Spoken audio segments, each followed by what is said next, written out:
Ըստ ձեզ ինչի մասին է այս գործը, հերթական վերակենդանացված դրվագը, ինչու են հատկապես այս պահին հիշել եւ վերակենդանացրել։ Իշխանության հաշվարկը կարծում եմ այս եւ այսպիսի այլ դեպքերում հետեւյալն է։ Իշխանությունը համարում է, որ պետության հողով, այսինքն դատախազություն, քննչական համակարգ, դատական համակարգ ու որոշակի դեպքերում ոստիկանություն կարելի է ներգրավել, գործեր սարքել, մարդկանց զբաղվածությունը ուղղել այս ուղղությամբ, որովհետև ժամանակը այսօր ամենակարևոր եւ ամենաթանկ ռեսուրսն է, եւ փորձել քաղաքականապես ակտիվ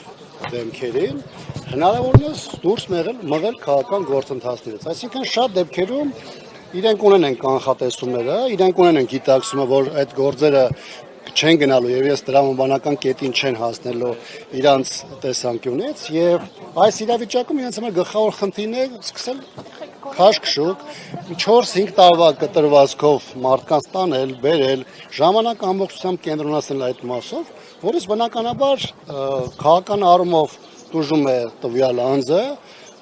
տուժում է նրան ներկայացնող քաղաքական ուժը եւ մարդիկ։ Նույնը դրսևորվում է առաջնորդին Սերժ Սարգսյանի դեպքում, որպես նաև հանրապետականի ղեկավար, նույնը արտահայտում է հանրապետականի փոխնախագահ Արմեն Աշոտյանի գործում, որը դուք հաճախակի լուսաբանում եք, եւ կարծում եմ, որ նաև Սերժ Սարգսյանի հետ կապված այլ քրեական գործերը, որոնք տարբեր տարիներով անդադ հնչեցնում էին, զրպարտություն էր դա նաև որպես հետևի արտահայտվում, նույն դիզելի գործով պարզ դարձավ, որ դրանք շատ արագ զրոյացվում են եւ ըստ էության այն տեղեկությունները, որոնք որպես փաստ փորձում էր իշխանության քարոզությունը ներկայացնել, դրանք շատ կարճ ժամանակահատվածում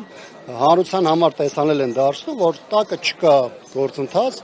տակը չկա իրավական գործընթաց եւ այս ամենը պարզապես արվում է քաղաքական ակտիվ դեմքերին, քաղաքական կամ ներքաղաքական process-ից հնարավորինս դուրս թողելու համար։ Պարոն Աբրահամյան, Էդմոն Մարուկյանն էր անդրադարձել պատիվ ունեմ խմբակցության վերջին հայտարարությանը, ասելով, որ ըստ էության կա հակասություն, որովհետև Դες ուտա տեխնիկա է դրա չեք տեսնում, բան եւ ասում էր, որ կա հակասություն, որովհետև առաջին հայտարարությունով ասում էին, որ ըստ էության միաձայն կմիանան առանց նախապայմանների վարչապետի թեկնածու, եթե առաջադրվի, հիմա ըստ էության ասում են, որ ինքն է վարչապետի թեկնածուն, բայց պատիվ ունեմը չի միանում։ Ես կարծում եմ հայտարարության տեքստում եւ առաջին եւ երկրորդում բավականին պարզ ձևով ներկայացված է մեր դիրքորոշումը։ Մենք առաջին հայտարարության մեջ ասել ենք, որ այս թեմայով մեր համար քննարկելի են թեմաները կամ թեկնածուները, բայց մենք չենք ասել, որ առանց նախապայմանների մենք պատրաստ ենք առաջադրվել։ Մենք ասում ենք, որ առանց նախապայմանների պարզապես մենք պատրաստ ենք քննարկման, այլ ոչ թե առաջադրման։ Հիմա եղել է Էդմոն Մարուկյանի հայտը, ֆրակցիան քննարկել է թեման եւ իր հրապարակային դիրքորոշմամբ արտահայտել է իր մոտեցումը եւ ես կարծում եմ, որ այստեղ որևէ հակասության բան չկա, ավելին գործընթացը ինքը իրանով բավականին ծավալուն է, սա ենթադրում է այս ընթացքում հայտեր տարբեր քաղաքական ուժերի կողմից, տարբեր գործիչների կողմից, այս թեման չի սկսում Էդմոն Մարուկյանով կամ Վահան Բաբայանով, սա պետք է բերի լայն քննարկումների այն ուժերի համար, որոնք հետաքրքրված են եւ սա որպես գործիք համստահության գործընթացը դիտարկում են եւ այդ պարագայում արդեն վերջնարդյունքում պարզ կլինի, թե ստեղծված իրավիճակում, առկա իրողությունների պայմաններում ով է օպտիմալ թեկնածուն եւ ըստ այդմ էլ կորոշվի, թե ումով են գնում կամ ում են առաջադրում։ Եթե ամեն դեպքում այս փայլության կապկա միակ թեկնածուն, որն առաջադրել են Էդմոն Մարուկյանը, եթե պատիվ ունենը դեմ է, ինչպես ասած ենք միստրացիան եղել։ Ինչու ձեր մեջ չէ կարողանում ձեր թեկնածուին առաջադրել, իրենք էլ ասում են, որ ոչ մեր թեկնածուին են համաձայն, որ իրենք թեկնածու առաջադրում ու մտադրված դիժեցնում են գործընթացը։ Անկեղծ ասած, ես արդեն այդ հարցի պատասխանը տվեցի, իհարկե ես չեմ կիսում այն մոտեցումը, որ այսօր կա մենակ մի թեկնածու կամ բացառապես մի թեկնածու։ Կա Էդմոն Մարուկյանի ինքնաառաջադրումը, ինքնաառաջադրումը չէ, քաղաքական դաշտում ինքնաառաջադրումը, բայց կա երկու անձանց կողմից, երկու պատգամավորներից կողմից պատրաստակամությունը եւ process-ը մեկնարկը։ Բայց այն լայն դուրը, որը բացվել է անվստահության գործընթացի համար, ոչ թե ենթադրում է, որ առաջին եկողի դեպքում կամ առաջինը, որ կարողանում է հասնել եւ ստորագրության խնդիր լուծել 1-2 падգամավորի պետք է առաջնորդել նրանով, այլ անվստահության գործընթացը ինքը իրենից ներկայացնում է լայն քաղաքական գործընթաց, ոչ միայն խորհրդանական հիմնական ուժերի, որոնք իրենց ստորագրություն են դնում, այլ այն քաղաքական արտախորհրդանական ուժերի, որոնք այս ողջ ընթացքում պետք է գործընթաց էփեն, պետք է քաղաքական կոնսուլտացիաների միջոցով հասկանան որն է ճիշտ ճանապարհը եւ ով է այն օպտիմալ տեխնացու, որը կարող է ստեղծված իրավիճակում առաջնորդվել կամ նրանով ավելի հեշտ է լինելու այս գործընթացում հաջողություն ապահովել։ Մեկ նաև այստեղ լրացում ես կատարեմ, տեսեք, երբ որ մենք խոսում ենք անվստահության գործընթացի մասին, որ մենք խոսում ենք գործող իշխանության հեռացման process-ի մասին, սա ենթադրում է, որ մենք չենք կարող Նիկոլ Փաշինյանին փոխարինենք մեկ այլ Նիկոլ Փաշինյանով կամ նրա հետ ասոցացվող, նրա արբանյակ հանդիսացած, հասկանում եք, այսինքն սա ինքնանպատակ Մարուկյանի դիտարկում եք մեկ այլ Նիկոլ Փաշինյան։ Ես կասեմ, հիմա մեր հայտարարության մեջ մենք բավական հստակ դրա մասին խոսել ենք։ Այսինքն, այստեղ խնդիրը հետևյալն է։ Խնդիրը ոչ թե ինքնանպատակ ինչ-որ մարդու բերելն է եւ process գեներացնելն է, որ գնանք տիշկա դնենք, ասենք, գիտեք, պես այսել փորձեցինք, այսել չստացվեց, այլ խնդիրը արկա իրողություններին համահունչ մի տեխնացուի շուրջ կոնսենսուսի հասնելն է եւ դա միայն հանրապետականի հարցը չէ, որքան էլ հանրապետականը պատրաստակամությունը հայտնել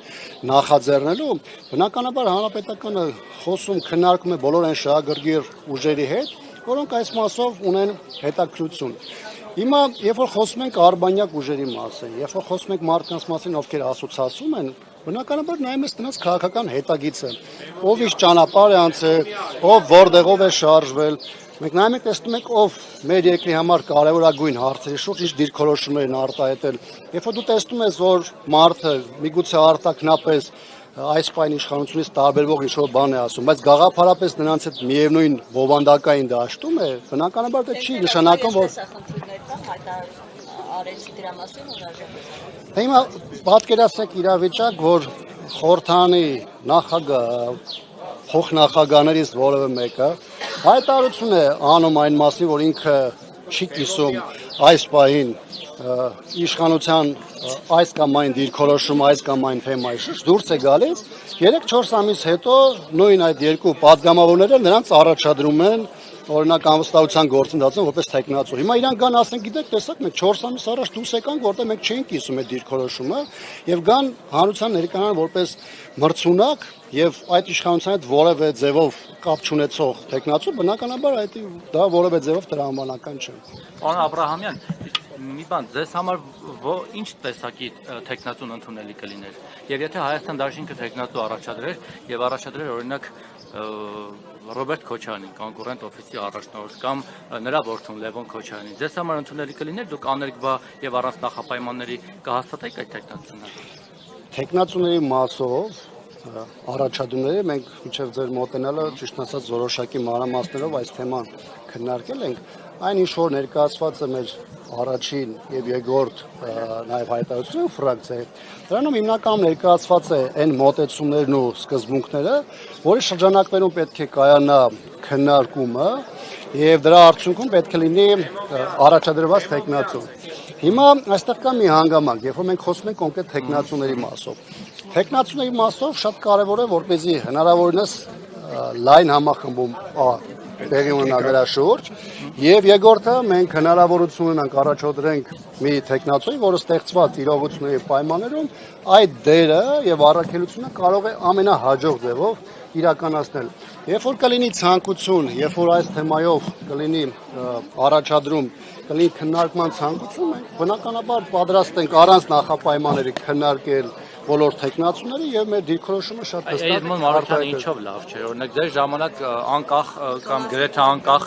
պատգամավոր էր ահագին, ձեր հետ շատ լավ հարաբերություններ, շախմատ էր խաղում ձեր կաբինետներում, շփվում էր ձեզ հետ։ Մի խոսքով շատ լավ էր ձեր հետ, բաց չէր, տենց ձեզ տենց շատ սուր չի քննադատել այն ժամանակ հիշում ենք, ոնց օրինակ Նիկոլ Փաշինյանն էր քննադատում։ Հիմա էլ Փաշինյանին է քննադատում, ասում է սխալ անում, լավ չի ինչ անում, ինչն է պատմում։ Վայ ջան, իհարկե ժամանակավոր է այդ Վայ ջան, ես իհարկե չեմ զլանում անում որևէ հարցի պատասխանելուց,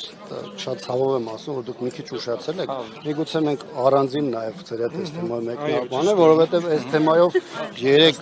համատեքստում արել եմ, ես ձեզ առաջարկում առանձին մենք իրար այս թեմայով ինտերվյու անենք։ Edmond Marukyan.